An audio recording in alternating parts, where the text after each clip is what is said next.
Okay, hi and welcome everyone. Dr. Viv is delighted to host filmmaker Kirsten Johnson in collaboration with Netflix to discuss her work and most recent film, Dick Johnson is Dead.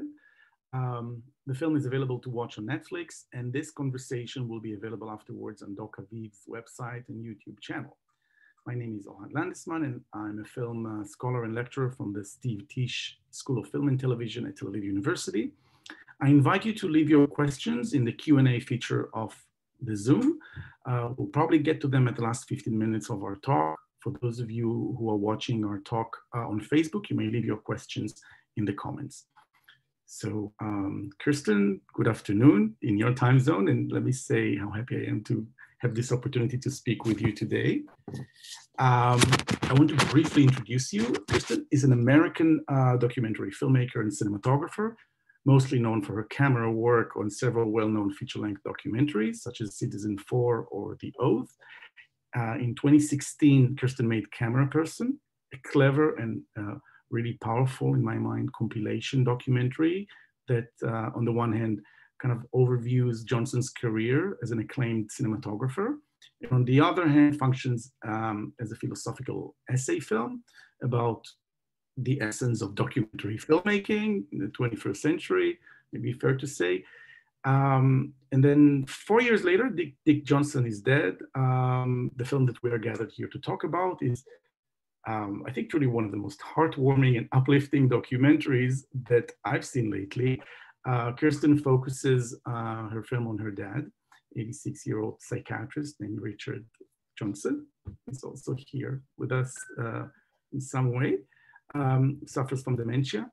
And at the fear of losing him, Kirsten carefully stages different violent scenarios in which he dies, although he doesn't really die. And her dad plays along with it. And you know, those movies where you have those wonderful characters that you just want to spend more time with, I think, you know, that's the film. It's playful, it's imaginative, it's very, it has a sensitive touch, and it's very moving.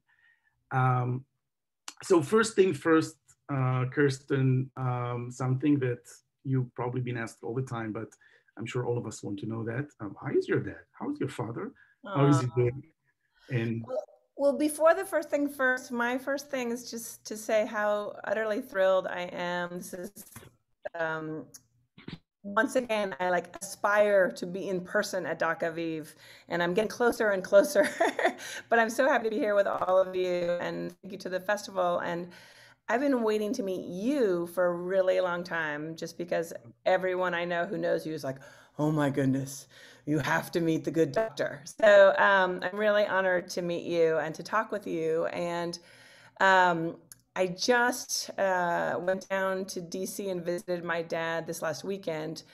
The pandemic, did this miraculous thing for my family in that I had traveled to Spain with my wife, Tabitha Jackson, because her mother was dying there right at the beginning of the pandemic. And upon our return, we had to quarantine. So my brother came and took my dad. And my dad lived with my brother for months and months of the pandemic. And it just was this remarkable sort of connection between the two of them and a renewing of the depth of the relationship with my brother because my brother got a chance to be the caregiver like I had been for years, and he understood more about what it demanded, which is so meaningful. And then we moved him into a dementia care facility near my brother's house. And it's a small facility, and the people there are wonderful, but it was brutal to do the transition. And I really felt like both my brother and I had like major heart palpitations and thought we were like gonna die. It hurt so bad. And my dad is comfortable there and sort of his tender self, but he literally begs us to take him home whenever we come to visit. So it's pretty intense. And this last time we really had, I saw him in 3 successive days, and each day I sort of took the question of my, him saying, "Can you please take me home? I'll do anything. I'll wash the dishes," and, first saying, "I can't because of the pandemic," and then saying, "Well, if I took you home to where I'm staying right now, you'd walk out the door and a bear would eat you," to then saying, "Where do you want us to take you?" And then we started sort of fantasizing about all the places we could go together. So in some ways, the film keeps informing my capacity to be in a dialogue with him, even as the dementia, makes these loops of just one question. Like my dad just has one question of like, when can you take me with you? Wow. Yeah. And he, if I understand correctly, he started to show symptoms back in 2016, right around the time where Camera Person came out. And yeah, I had this dream in the fall of 2016. That is that, I think there are many like, little seedlings that started this movie, but I had the dream in which, this man I didn't recognize sat up and said, "I'm Dick Johnson, I'm not dead yet." And it's only been in these conversations with journalists and fellow filmmakers that it's occurred to me that that man I didn't recognize was actually my father starting to show signs of dementia. Like I didn't get it at the time, but I think it was definitely happening in 2016, but I wasn't ready to see it yet. But by the time we had the money to film the funeral in the summer of 2017, it was very obvious that he had dementia. Right. And well, this is obviously a personal film. You were the cinematographer of well-known documentarians and filmmakers like Errol Morris and Alex Gibney, Laura Poitras. I have never worked with Errol Morris as much as I would like to. So please, let's put out the word. So maybe in the future. Yes, exactly. That's what I like to time travel, present, forward, past, all the time. but then there's something about the transition that you're making. I think not just here, but also in both of your film. You're kind of making a 180 degrees transition to turn the camera back onto yourself, because I think also Camera Person is very much a personal film. And I wonder how much natural this transition is for you being on the other side of the camera usually. Yeah, I mean, well, it's just been a spectacular time I've had working with such disparate filmmakers, and I love that you raise Errol Morris. Like I would have loved to have shot for him, but to have shot with Michael Moore, with Laura Poitras, with Ginny Reneker, like all these different filmmakers who are so stylistically different. And each film each director makes is different, that I really sort of relish thinking about cinematic language. And I would also say that, I've been doing it long enough that I've ridden through a few waves of documentary sort of orientation, or like sort of the wish of documentary, so that for a certain period the wish was we must make impact in this really literal way.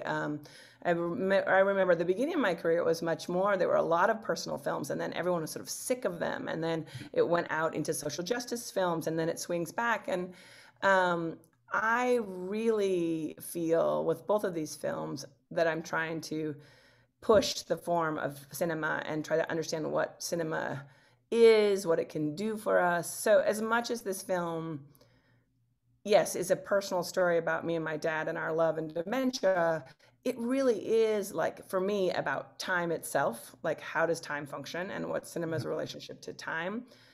What is a self? What is consciousness? And how do these elements of cinema that we have, these sort of fragments of image and sound, how do we put them together in ways that can be sort of in this experiential dialogue with humans across time? Right.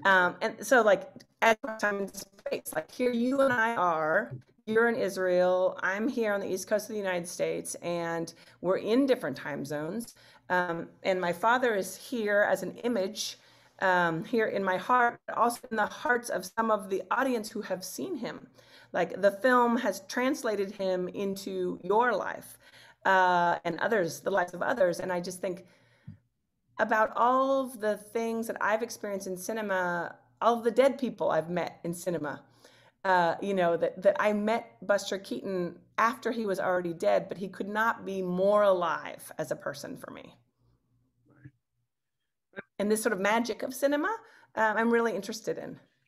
So it's interesting that you raised the notion of time, because I was about to get into it, because let's push it a little bit further, because in Camera Person, which is a film that I want to bring back and forth, you obviously you deal mostly with the past. You focus on archive material, and here there's almost no past, and instead this kind of an existential focus on the here and now. And even your dad says, right, I'm pretty good in living in the here and now, and your wonderful moments with your dad are very much in the present, and of course they will become these emotional treasures for you in the future, but always being still present as in the film. And this seems quite normal for a diary film, but you're pushing it further in your film.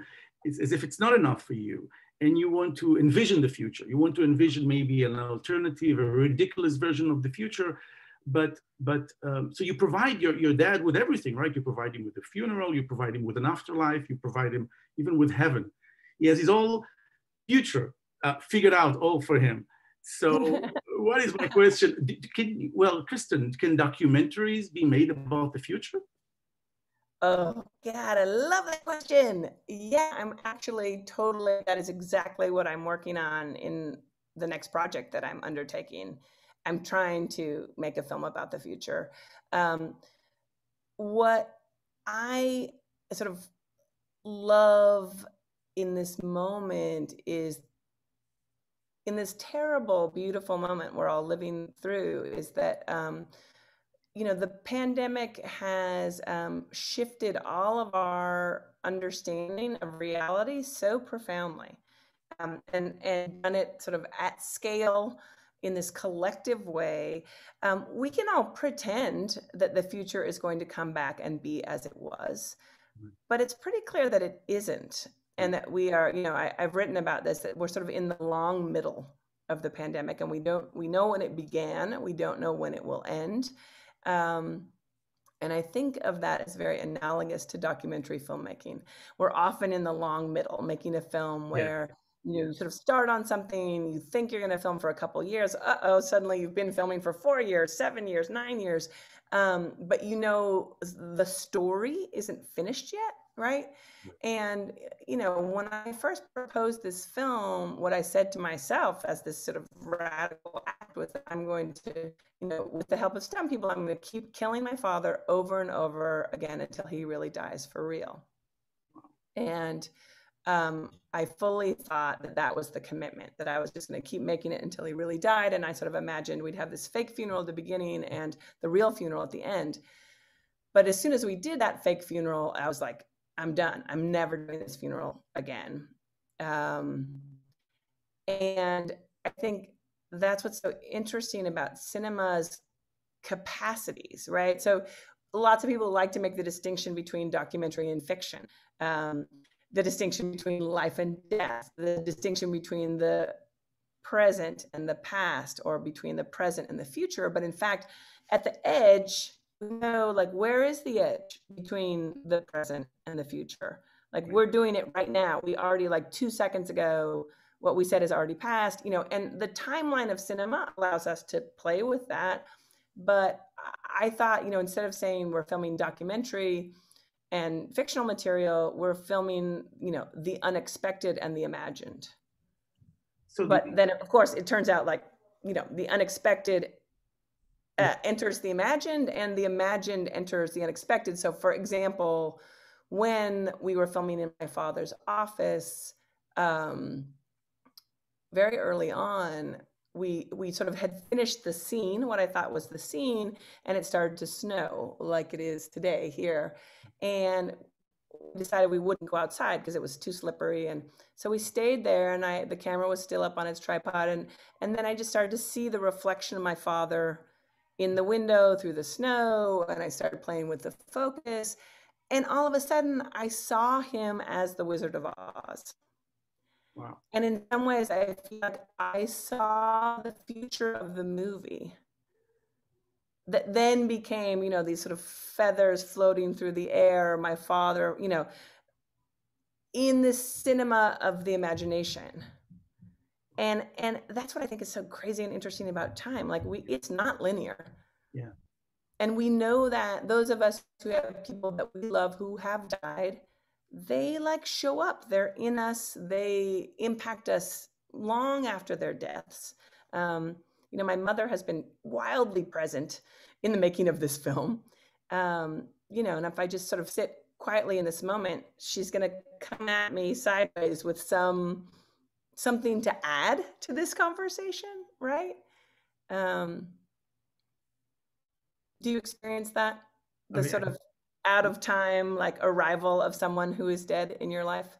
oh yeah, all the time. My dad died unexpectedly, actually during skiing. Well, skiing on the mountain 3 years ago. No. Yeah, and which was very, of course, unexpected and tragic. But at the same time, he died doing the thing that he loved, and there was something quite beautiful in this moment. Imagining him. How old was he when he died? We weren't there. He was young. He was 68. Wow. 68, and he died from a heart failure skiing. And that picture that I have, because I'm just imagining it. I have no idea if it happened in Austria. I was here, him doing the thing that he loved, and then suddenly collapsing and dying. And it's kind of talk about an amazing way to die, because he's sort of flying. He's literally like flying when he's doing it. Yeah. But what's your father's name? David. His name is David. Yeah. So how does David, what would David say to us about time? That's a great question. He would say that, living in the present, really living in the present is what counts. That was his way of living. Everything that he did was really in the present, and, living life to the fullest and wasting no moment and doing whatever you want to do. That's what he would say about time. He would minimize it to these, very condensed notion of present. Can I roll it back to the idea of the unexpected? You roll it anywhere you want to. I love a surprise.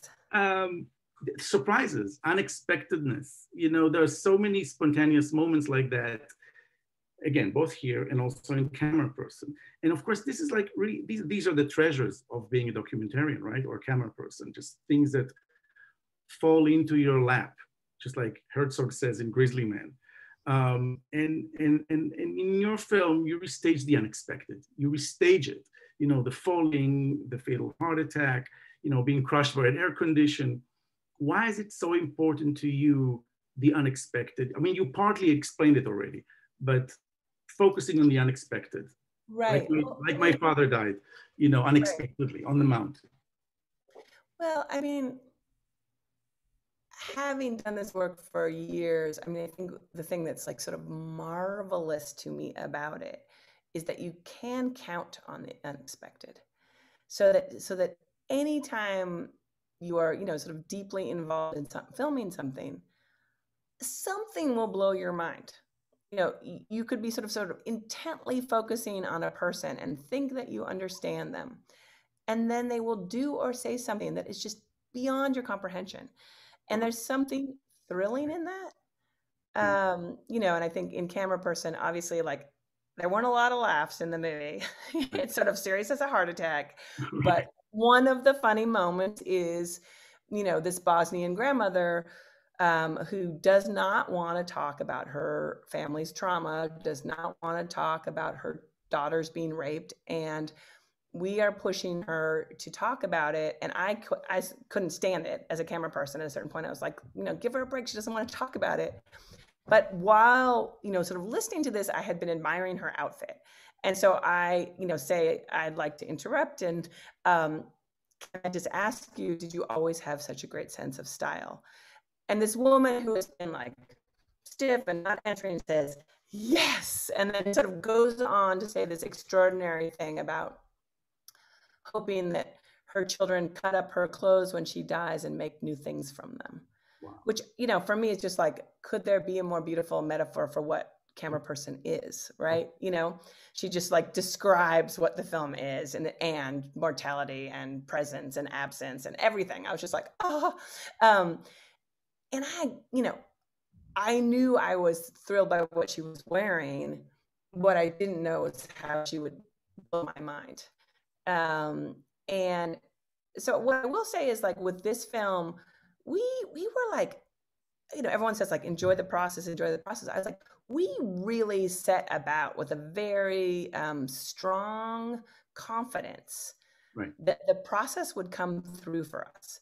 So the idea was, let us film things that we know will surprise us. We know they will be meaningful emotionally. So if my father's about to pack up his office he's been in for all these years and retire, something's going to happen. I know it. I don't know what.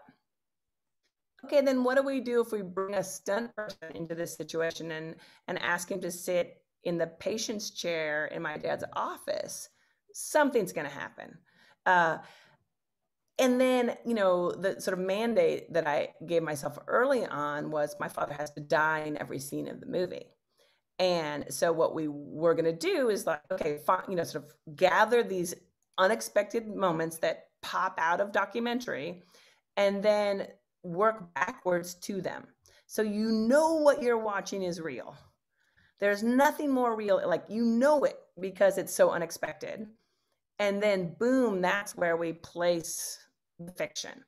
And what was interesting in that is that a lot of times it didn't work because we couldn't figure out how to match the two cinematic languages, and you couldn't work backwards into a situation because it was like, well, you know, in that moment, KJ was holding the, you know, handheld camera. What would she do if a bomb exploded? Well, she'd drop the camera, you know, but those kinds of questions about how to use the cinematic language gave us the answer, for example, of how to film the ambulance scene.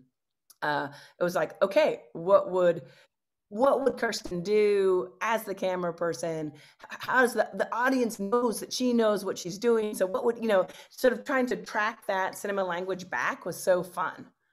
And it's also blurred, right? Because the accidental and the spontaneous and the unexpected also happens, you know, on the documentary level in the film. Like, I'm thinking even the beginning of the film where you have your dad, you're being so cautious that your dad's going to slip, and then he slips, and unfortunately nothing happens. Or right, and I had the wrong lens on the camera.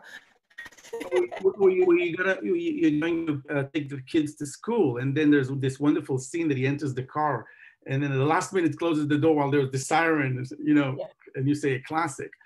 So again, is there a different language? Can I tell you something? It all blurs the fiction and the documentary within the unexpectedness.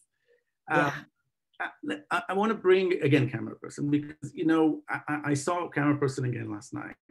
The film, I really like this film, and it seemed to me, I mean, this is kind of obvious that this film, among other things, is you know, it's about the tension between maintaining distance while you're filming something that is, you know, a site of trauma or a site of catastrophe, but then obviously inevitably being affected emotionally by what you're filming. I mean, you show that presence, you show that inevitable, you know, affect. Now, when you come to think about it, Dick Johnson is dead. It straddles on a similar tension, but kind of from the opposite direction, because obviously you are affected emotionally by everything. Obviously you're affected by what you're filming. This is your dad, this is, you know, your life, but you also need to maintain distance from it in order to keep yourself together, right? In order to keep, you know, yourself sane. So what were your methods of keeping distance from all this? You are such a, I don't know what kind of doctor you are, but you are a doctor of the mind. Let me tell you this crazy story that I think I've only sort of told my inner circle this story.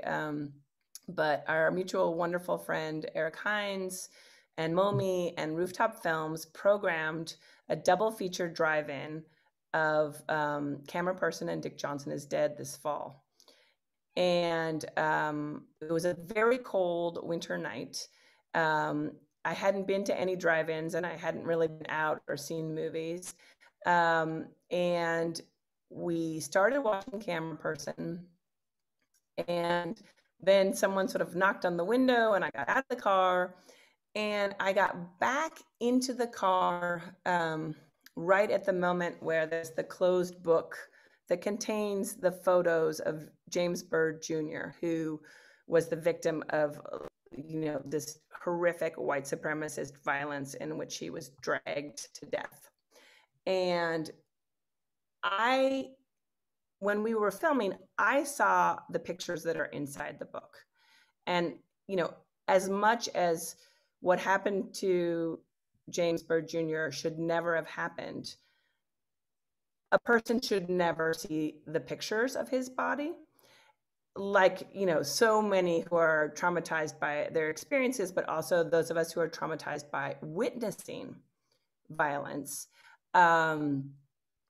So I had this like sudden sort of flashback of these images, and I, sort of like shaking my hands. I was in the car with Tabitha, and she's like, "What's wrong?" And I was like, "I'm just trying to get those images out of my mind," because I hadn't been prepared.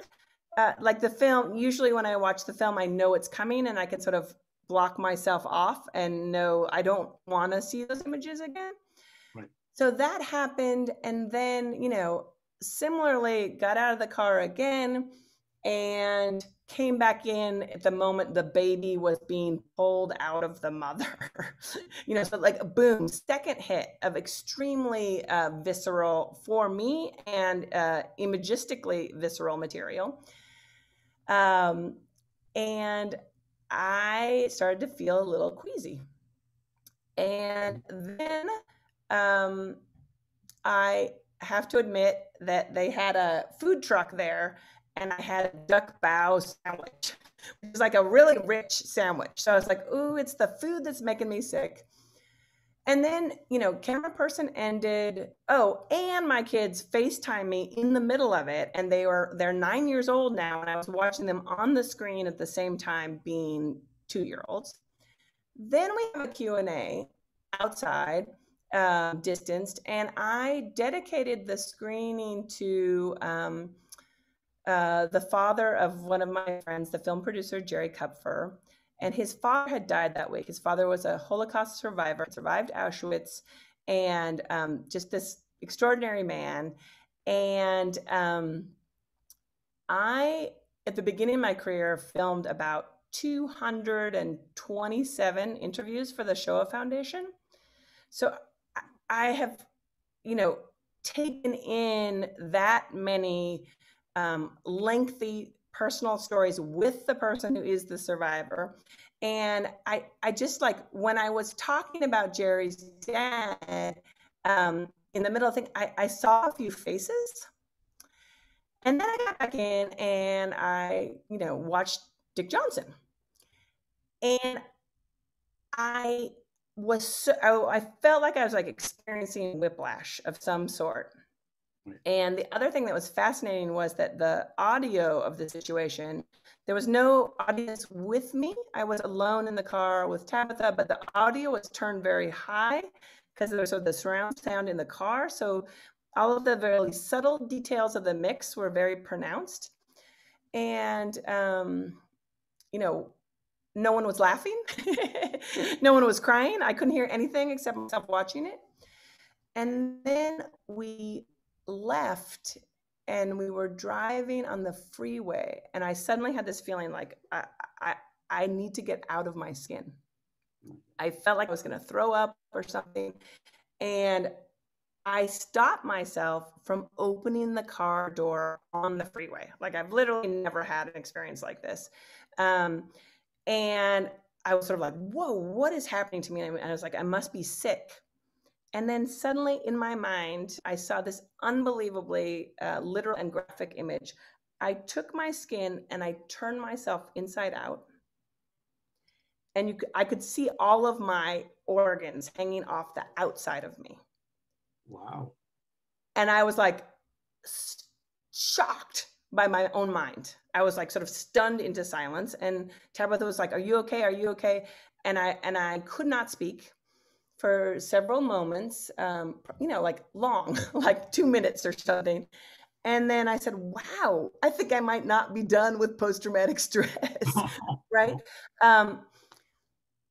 But I actually, it was almost hallucinatory. It was so incredibly cinematic in some crazy way. And I hope, sorry for the late trigger warning for anyone watching this. I didn't see it coming. Right. But I think what it points to for me when I think about it is that there were two completely different approaches happening with Camera Person. Camera Person contained all of my experiences in one way, and usually when I watch it, I am prepared to watch it. Right. Dick Johnson protects me in different ways through the humor. But when I mashed those two things up together and I saw how intertwined they all are, that I am the same person who has lived through all of these things, I think it just like short circuited my brain, sort of plus the duck bow sandwich. That was a very visceral answer to that question. Yeah, right. I mean, but I think this is to say we don't understand ourselves, right, what protections we need, what protections we have created. And sometimes in deeply unexpected ways, we encounter why we need to protect things. And I think, for me, it was just like, it was really remarkable because I think I thought I had contained Camera Person and I had contained Dick Johnson, but when they mashed together, I was like, oh, the lid's off on everything, right? Which is really interesting to me. And I was like, I'm not doing that double feature again. Well, my next question is also a little bit about distance, because there's this wonderful scene in the film when you keep the camera aside, while you're, hugging your dad, and you're both remembering all those wonderful moments about your mom. And I think that this is a wonderful kind of expression of course, of love and compassion, but it's also about, refusing to let go. And I don't really mean simply, refusing to let go of your dad. This is kind of obvious, but also maybe refusing to let go of filming, because, in Camera Person, there are so many kind of thought-provoking moments as if to when does one need to or should stop filming or not. Do you think that you encountered a similar dilemma in this film, in Dick Johnson Is Dead? Oh yeah. I mean, I think I was questioning it every step of the way. I questioned, whether I should even begin the film. And certainly, by the time we did the funeral shoot, I was already really actively, wondering whether I should make the film, whether I had started too late. And yeah, I mean, I think the one thing I knew in this situation was that it was going to get worse, that my father was going to disappear more. Right. And that even though I didn't know the future, I knew it would be worse, right, because of the experience with my mom. And I knew that in spite of all of these feelings of inadequacy and grief and ethical questioning, that I would later treasure whatever I filmed. And that was comforting. And yet I think, so at the time I just felt pathetic. Like, I mean, I remember like having all these people in my house and like standing there for me, my dad eating a bowl of tomato soup. And I was like, this is the most pathetic thing I've ever seen. Like, how can it be that this is what I feel compelled to film? And that will certainly be a moment like where it's just like, KJ, like, you don't really need to film this, do you? Like filming your dad eating soup? Really? And I think over the years, filming with lots of other people has taught me just like, stay in the moments of discomfort or humiliation or shame, and stay and see what emerges or what you understand later, because you don't understand it in the moment. Before we move to a couple of questions from the audience, I promised you we'll talk about Yuval Meiri's film, because you say in this film, in Dick Johnson Is Dead, you say that you have almost no archive material of your mom, your late mom, and especially from the period when she was healthy. And this morning, when I read the interview that you made with Avner Shavitz in Walla, yeah, I saw that you mentioned an Israeli film, an Israeli short film that I really love. Yuval Meiri's, I think this is the closest to how the footage looked like. And in this short, to those in the audience that don't know the film, it's an incredible short. And Meiri deals very creatively, I think, with the accidental erasure of a videotape, which originally documented the last day of his mother. So stemming from this film, being a documentarist that you are, how do you deal with this lack? I mean, have you considered to make a film about your mother that will emerge from this lack? And feel free to jump to Yuval's film. Well, I got to say, like, hats off to Yuval. Like, the film is just extraordinary, and I encourage everyone to watch it. But he makes something of, I mean, I can't even tell you how much it hurts, the loss, the lack in his film. You know, it is the loss of his mother and the loss of this footage. I miss that piece of footage. I miss his mother, like, with an intensity that is remarkable for such a short film, as well as sort of tracing this network of relationships in the family. And he does it through household objects. Yeah. And I find that so profound. And he does it after the fact. He does it when not only is it like the impotency that you feel after your loved one has died, but sort of worse than that, it's his fault that the footage got erased. So he's dealing with like this terrible grief in the moment, and like this just like unbelievable, overwhelming shame that he made a mistake. And I can tell you, you know, at the core of my film is, you know, the story of my mother's life, in which, you know, she didn't make a mistake. She, you know, was driving the car and a drunk driver slammed into the car and killed her mother. But I'm sure if I know my mother, she was going left through a yellow light. Because my mom was always pushing it. She was always going for more. She was always, and late into my mother's Alzheimer's, and she never, like, she only spoke of this death a couple of times. My mother was incredibly like warm and optimistic person. She didn't speak of this accident, but deep into her Alzheimer's, there was one time when she started speaking in this man's voice, and she said, "Don't you worry, Katie Jo. It's not your fault, Katie Jo. It's not your fault." And it was like, oh my God, my mother's been carrying this, you know, it's her fault. And I think, you know, you talk to any therapist and they will tell you when someone dies, we all come up with a mistake we made.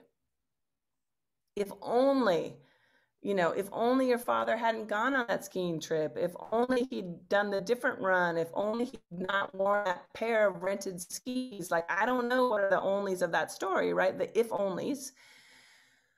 But I think that's, we as humans, our response, and I think even with this pandemic, you know, I do think there's been deep incompetence by many government leaders.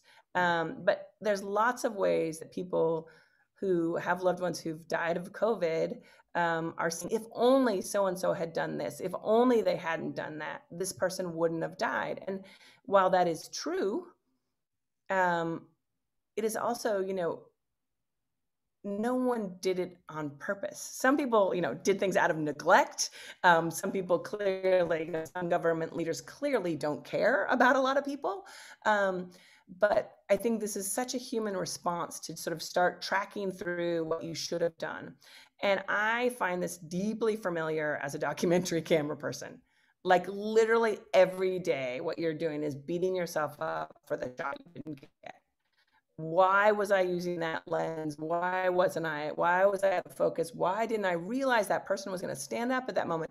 And you're like sort of asking yourself this impossible thing, to have been ahead of reality, to have been in the future, and to have known. But you sort of believe that the camera gives you enough perspective that you should have known. And I would say part of why I was able to make this film is because I have spent decades coping with the feelings of my, you know, mistake making, and how hard we are on ourselves for those mistakes. I was hoping to avoid the use of the word therapeutic, but it seems fitting here. We have a couple of Sorry. Yeah, I mean, I also love the word uncanny, Okay. and that's what I think is like so amazing in Yuval's film is like the uncanniness of the objects and how they embody the people, embody the loss, embody the past and the home that the mother created, and you feel like you've been in that family through the objects, which is sort of what I play with in this film too. My dad's chair is this uncanny object that takes him on a magic carpet ride. And this film is available, by the way, for our audience to say it's available. I think Please watch it. It will New York break Times. your heart into a million pieces. Oh, yeah. And I think the other thing that it does, and that I want my film to do, is it is not too late. It is not too late to engage with the material that is most important to you. Even if you have no footage, even if the person you love is dead, you can make something. And more is going to be demanded of you. You're gonna have to push your imagination further, but like you can do something. Kirsten, there are a few questions from the audience that I want us to address. Sharon Pais is saying your film is so touching, and I wonder, how do you decide where is the limit of the exposure of your father? I mean, when you felt that there is too much to show his vulnerability, where is the limit?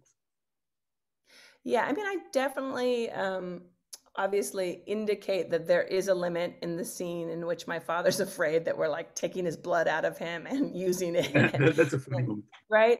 But, I think we see in the film, my mother is further down the line of where dementia takes you than my father is when I stop. And, my dad isn't there yet, but he's on his way. And I don't want to film him when he loses language. I don't want to film him when he can't remember who I am. That doesn't mean that I won't, but right now I can't do it. And that was where the limit was for me. I actually didn't want to keep making this film when it felt like he couldn't collaborate intellectually, which we really pushed the limits of that. But I can say it gave back these amazing miracles. One example is when we shot the Halloween sort of where he's trapped in that room and you see the door open and the dementia care facility down the hallway. My dad was pretty far gone in his dementia there and didn't really understand where we were or what was happening. And he had to sit by himself in that space. And then I came in and sat next to him and we were sort of waiting for the next shot to be set up, and he's wearing a costume. I'm wearing a costume. And we did that hall with green screen. So there was nothing in that door. There was nothing, no image there, no nursing home there. And my dad turned to me and said, wow, I have no idea where we are. I think we're in your movie. It's so strange because all it's making me think about is when we were deciding to put your mom in the home. And I was just I just started to weep because it's how does he, there's no evidence of that here, but that is the unspoken question between us. When am I going to put him in a home?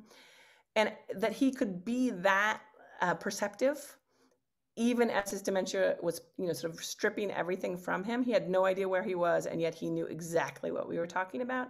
That was the gift the film kept giving. So it kept taking me beyond the limit, right? So that, my father hasn't played the clarinet in years, but once we were blowing Benny Goodwin and had him in a tuxedo, he just went for it. And so he came back to life. Right. And so I think this is critical for documentary filmmakers. I think we often perceive the limit to be earlier than it is for the people we're filming. And that's not to say that we don't have incredible ethical responsibilities and we have more power, et cetera, but I know that it's often us who stops the conversation from going further. And in a way, it's kind of ironic, but I felt that your father was so safe within the confines of the film rather than outside in reality. I mean, you keep emphasizing it throughout the film. There's this scene where, he says that it hurts him more than the heart attack, the blood, right? And then you say, okay, we're stopping.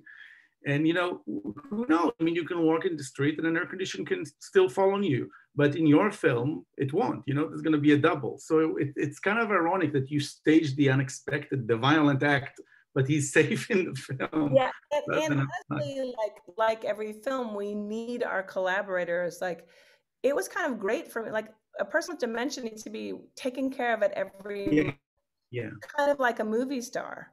And, to have this big crew of people like, oh, has he had something to drink? Does he need to go to the bathroom? Does he want to go back to the warm place? Can we change his costume? How can we make him comfortable? Like, I couldn't even do all of that for him. But when right, I had a 40-person crew, like, there were people to take care of his every need. sure. So creating the movie sort of like put him in this like very precious and treasured center place where Mm, many people took care of him. I wasn't the only caregiver. fantastic. Hadass is asking, she says, thank you for those films. Do you think the role of the director dying scenes changed throughout the film? Could you talk a little bit about how it became a motif and the process of it and how it went through in filming and editing?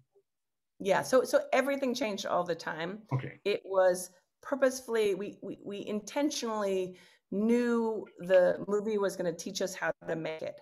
So I had ideas, but we came up with all new ideas all the time in relation to what had happened.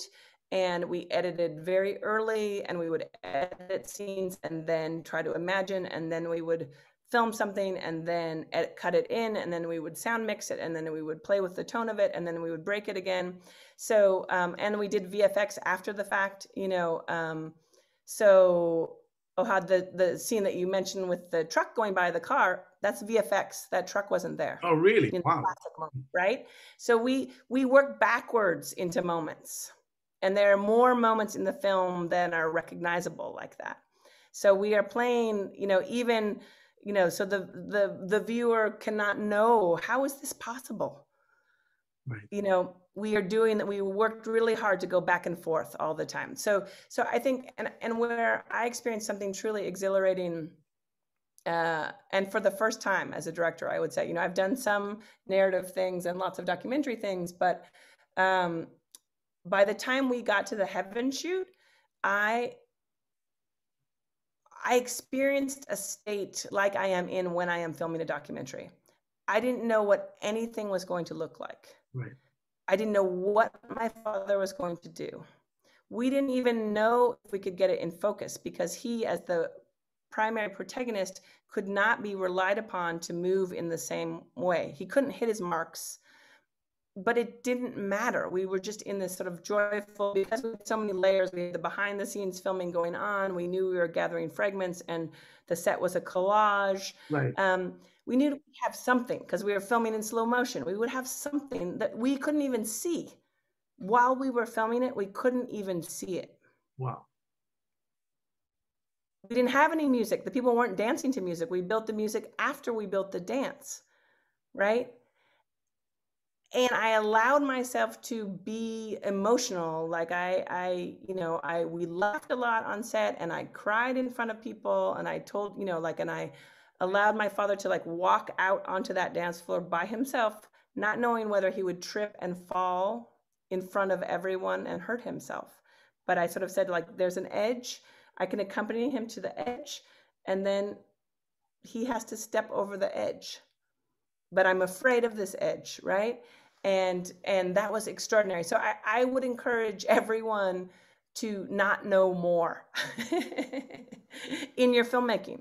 Allow yourself to keep not knowing where the limit is, what the ideas are going to be, what it's going to look like. So that kind of explains the next question by Dorel about the scenes of the imagination.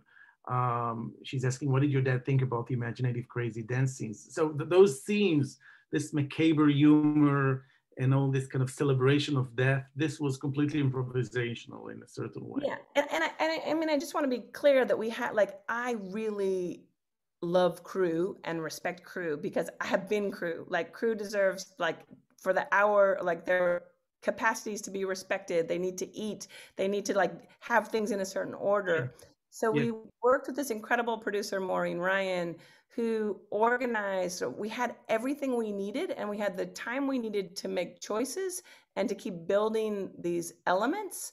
But we were revolving around my father. And so it'd be my dad would suddenly say, I need to take a nap. And it'd be like, okay, then we're going to build this other set right now. And okay, well, maybe you don't need a nap, sit down, have a chocolate cake. And then I'm talking to him. And then we have this, scene. But I was a director, with like 60 people, a full set. It's costly money, time is, but I could just sit there and talk to my dad because the producers understood what was going on. And we still had the time to make, sort of shoot all of the material that we needed to.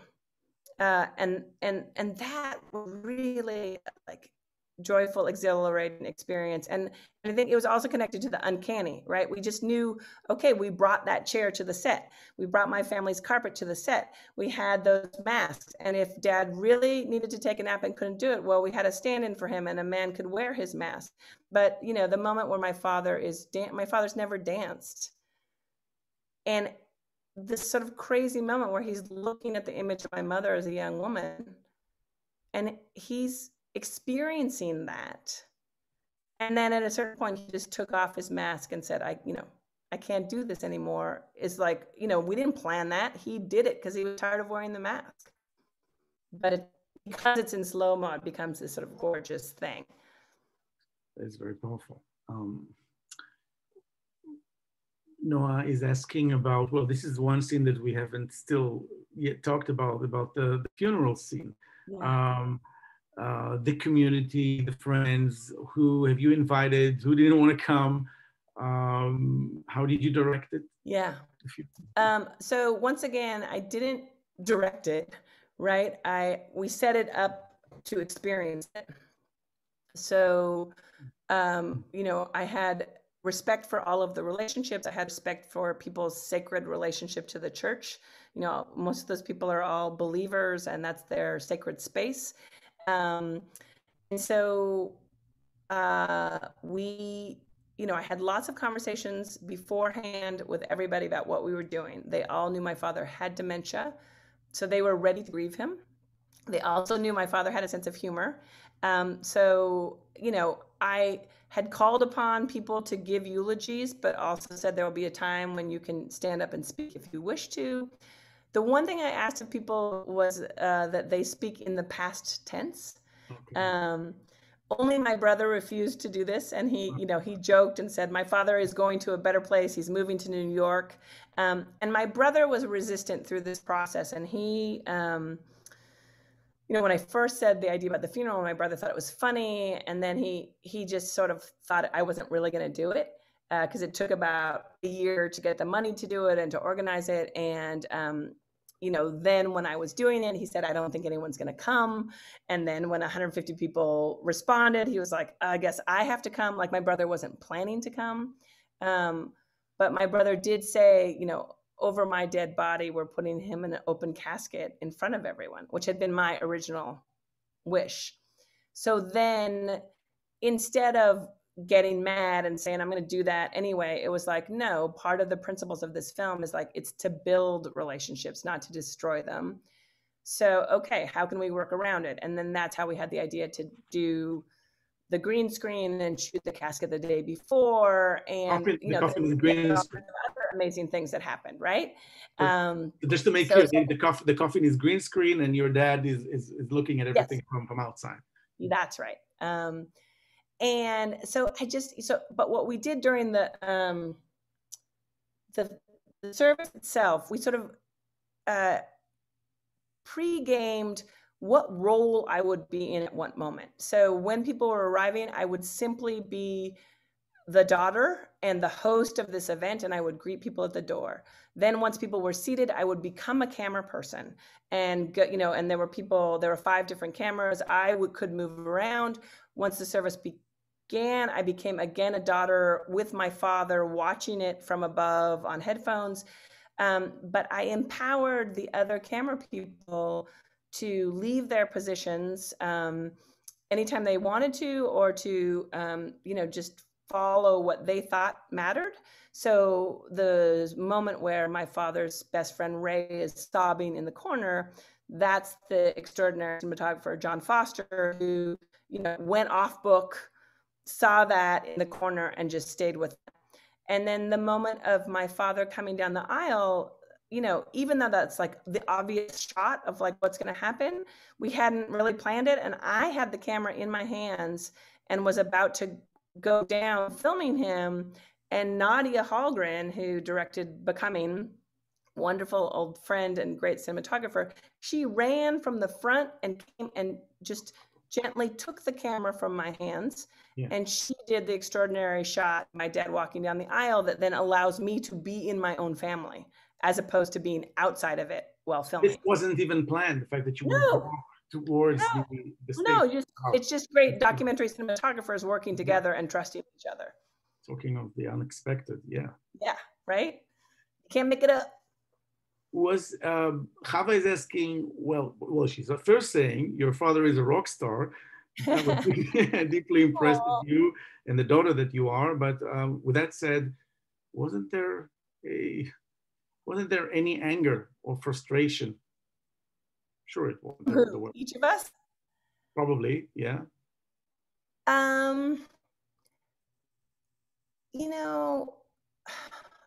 I think we both expressed the anger in some ways in the deaths, right? Like I kill him. And I kept being like, why am I doing this? Like I don't want to kill my dad. I want to see him resurrected. But then at a certain point, I just remember realizing like I'm angry at my dad for getting dementia. I'm angry at dementia. I'm angry at death. I'm like angry at aging. I'm angry at the fact that he wasn't well enough to travel around the world and, put him on an ice floe and set him on fire and go to Hong Kong like I wanted to, and I think my dad is just, like, as you know, he is a rock star. He's incredibly easygoing. But he would get recalcitrant and angry, in moments like the one we're describing where he wakes me up in the middle of the night and thinks there's a patient downstairs. So, it's 3 a.m. He's dressed and he's woken me up. And I'm like, where are you going, Dad? And he says, there's a patient waiting for me downstairs. And I say, Dad, like there's no patient. We're in New York. And in those moments, he would be angry and say, there is someone desperate who needs me. Mm-hmm, mm-hmm. And so then I got up, got dressed. We go downstairs together and, the elevator doors open and he looks at the empty lobby and he says, there's no patient here, is there? And I said, nope. And he turns to me and he says, it must be so hard to watch your dad lose his mind. I was like, and then like in a second, in the heart. And then in a second he says, well, call the men with the little white jackets that come to take me away, but you're really gonna miss me. So, he just really, I think he is playful. He is, where he knows how to stay is in the moment of loving me, of being happy we're together, of trying to make something funny, and he's not an angry person. He's a blessed person and he knows it. I think sometimes he couldn't believe like what the dementia was doing to him, but he also accepted it in some strange way. Well, I miss your dad already. Oh, me too. Kristen, it's been wonderful to speak with you. I can't believe it. It's been over an hour now. Yeah. Well, you got me to go there. Talk about the therapist. I haven't told the inside out gut story to anybody. Okay. But I think it's really, it's deep. Yes. Yeah. And it's because of, me trusting you and the way you're speaking to me. And we were going to ask you how you wish to die on camera. Can I do it? Well, something cool. Maybe, I don't know, having sex and in the middle of sex, getting a heart attack. Something like that. A cool death. Oh, it's such a cool death. I think like I would really, I go back and forth. you know, you have like the loving, earnest, everyone there who loves you death. But I really would love a death where it's just so absurd what happens that you laugh out loud, which I think, like, you know, whatever. I think you're right. People wouldn't laugh at hearing that you had died having sex, but they'd be like, right on, you know? So I think in that same way that your dad like gave you all a gift by dying, doing what he loved. But you know, you can also be angry about that, right? If he's the person who only did what he loved and was always living in the present, but it was his present and not your present, then also like, what are you doing skiing at age 68? Are you crazy? You know, like all of those feelings, right? How dare you? How dare you take those risks? And I think that's, you know, what's so profound about our relationships to each other. What do we owe each other? What do we owe ourselves? It's that same blurred edge, right? But I'm happy that he shared those moments with me, so I wasn't outside of those moments. So lucky. I'm so glad. I'm so glad. Yeah, it sounds like you and I both were very lucky with who our fathers were and are. Were and are. That's right. Were and are. That's the way it is. I love this conversation. I'm so happy I've met you in this way, and I can't wait to, you know, be with you in person someday. Same here. And thank you all for joining us. Thank you, Kirsten. And I'm sure we're going to continue it very soon somewhere else. Inshallah, as they say. Inshallah. All right. Have a good evening, Kirsten. Thank you so much. Okay. Thanks, everybody.